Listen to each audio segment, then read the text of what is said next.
Bonjour à tous, dans cette vidéo, j'aimerais dire un mot sur les conséquences logiques de la position anti-avortement pour la sexualité, pour notre vie sexuelle du quotidien. Alors, à partir du moment où on a démontré que l'avortement est gravement immoral en tant que meurtre délibéré d'un être humain innocent, il faut en tirer les conclusions logiques. Cela signifie que toute grossesse, si elle arrive, doit être menée à terme, parce que l'avortement est immoral.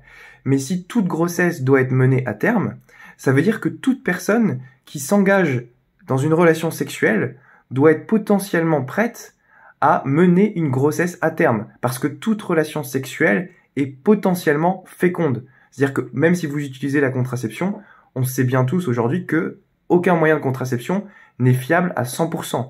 Il y a toujours une probabilité non négligeable que la contraception ne fonctionne pas, que le préservatif craque par exemple, et qu'il y ait une grossesse derrière. Et si l'avortement est immoral, ça veut dire que cette grossesse, elle devrait être menée à terme et que vous allez être parent par la suite.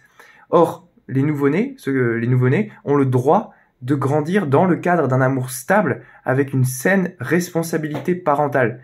Et donc par conséquent, toute personne qui s'engage dans une relation sexuelle doit être potentiellement prête à assumer les conséquences qui peuvent en découler et à être parent et à être prêt à encadrer cet enfant dans le cadre d'un amour stable avec une saine responsabilité parentale.